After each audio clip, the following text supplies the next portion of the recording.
पोटली बॅग तयार करण्यासाठी आपण हे साडीच्या पदराचं कापड नॉन ओव्हनला जोडून घेतलेलं आहे। आपण या कापडाची रुंदी 16 इंच आणि उंची 9 इंच घेतलेली आहे आणि आपण अस्तरही याच आकारात कट करून घेतलेला आहे। आता प्रथम आपण हे अस्तर या भागावर उलट ठेवून, ही सुलट बाजू आहे, उलट ठेवून या वरच्या भागावर एक शिलाई करून घेऊया। आता या भागावर शिलाई करून घेतल्यानंतर हा भाग आपण असाच उलट ठेवून हा भाग बरोबर जोडून आपण इथून इथपर्यंत शिलाई करून घेऊया। आता या भागावर आपण शिलाई करून घेतलेली आहे। आता हा भाग आपण असाच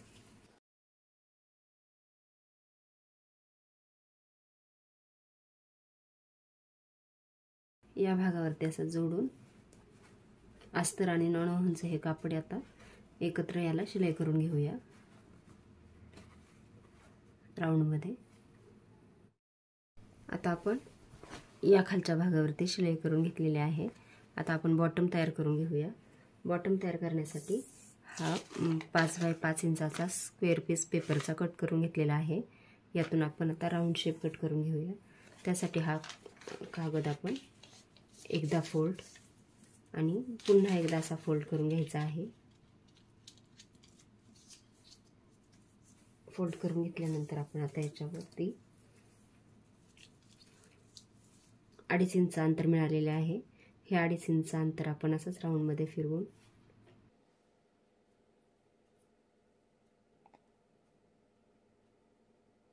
आता हा आकार आपण असा आखून घेऊया।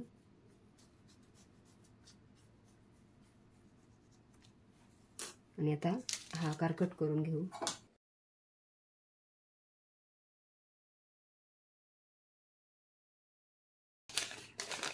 आपल्याला हा राऊंड आकार मिळालेला आहे। आता याच आकारात आपण एक वहीचा पुष्टा कट करून घेऊया। केला आहे आपलं कोणताही पुष्टा आपल्याकडे असेल तर कट करून घेतला तरी चालेल।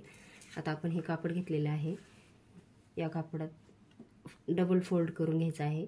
या कापडात आपण हा पुष्टा ठेवून यावर आपण पुष्ट्याच्या साइडने लगतच एकदम जवळून आपण याला एक शिलाई करून घ्यायची आहे राऊंड मध्ये। आपण आता या पुष्ट्याला एकदा जवळून शिलाई करून घेतलेली आहे। आता आपण या साइडने अर्धा इंच अंतर सोडून साइडने आपण याला कट करून घेऊया।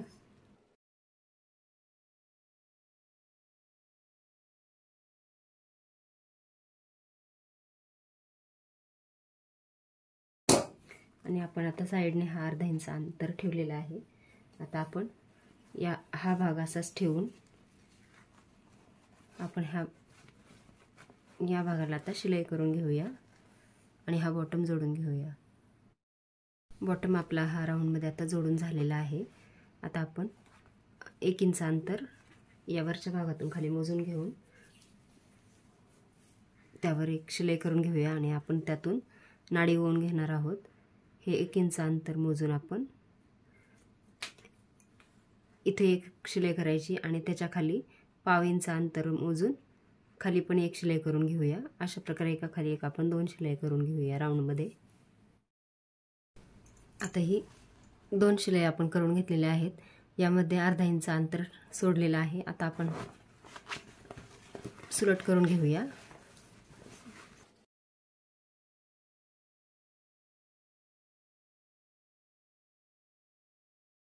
आता हा भाग सुलट करून घेतल्यानंतर आपण या शिवलेल्या ठिकाणी थोडासा कट लावून घेऊया। अस्तर धरायचं नाही, त्यात अस्तर सोडून आपण जी शिलाई केली होती 2 त्याच्या मध्ये थोडासा कट करून घेऊया आपण ती दोरी ओवून घेण्यासाठी। या बाजूने एकदा आणि या बाजूने एकदा।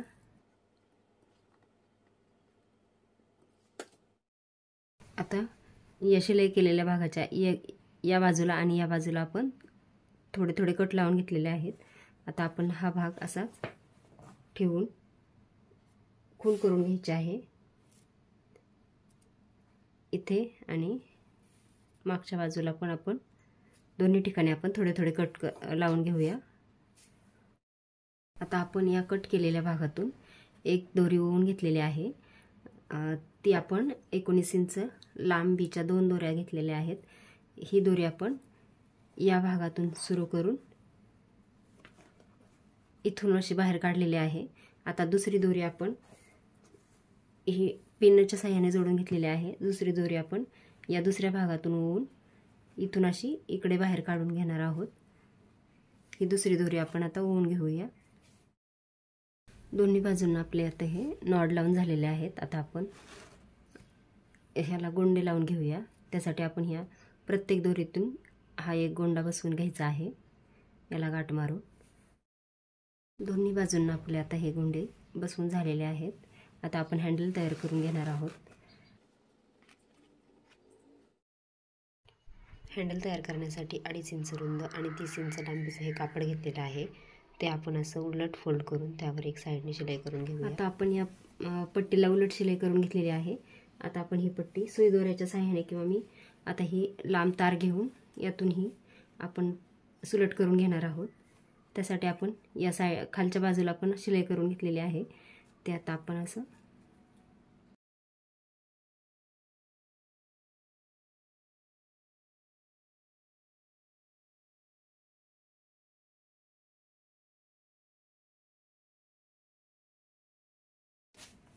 आणि आता आपण ही पट्टी सुलट करून घेतलेली आहे. आता या पट्टीवर आपण 5 नंबरची बरोबर मधोमध ही शिलाई आपली अशी मध्ये आली पाहिजे, अशी मधोमध एक शिलाई करून घेऊया.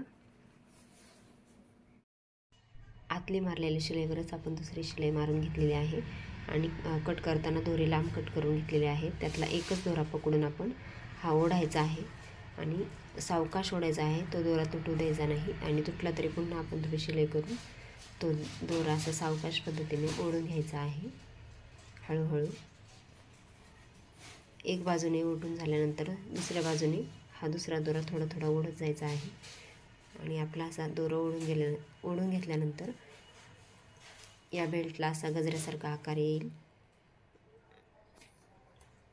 आणि शिवून झाल्यानंतर या बेल्टची लांबी आपली 13 इंच तयार झालेली आहे. आपल्या आवडीनुसार आपण त्याची लांबी कमी जास्त घेऊ शकतो कापडाची.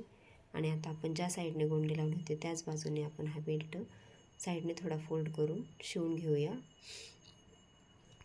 हँडल जोडून झाल्यानंतर खूपच सुंदर आपली अशी ही पोटली बॅग तयार झालेली आहे. घरच्याच साहित्यात आपण हे जुन्या ड्रेसचे गोंडे वापरलेले आहेत आणि फक्त ही दोरी आपण विकत आणलेली आहे. घरचाच हा जुन्या साडीचा काठपदर साडीचा पीस घेतलेला आहे आपण कट करून. बेल्ट आपला तयार करून झाल्यानंतर आपण त्याला पुन्हा एकदा एक शिलाई करून घेतली तरी चालेल, कारण त्यामुळे आपला हा बेल्ट भक्कम तयार होईल आणि शिलाई तुटली तरी तो बेल्ट खराब होणार नाही. त्यामुळे 2दा शिलाई करून घ्यायची आपण. अशा प्रकारे सुंदर अशी आपली ही पोटली बॅग तयार आहे. व्हिडिओ आवडल्यास नक्की लाईक करा, शेअर करा आणि कमेंट करा. व्हिडिओ पाहिल्याबद्दल खूप खूप आभार.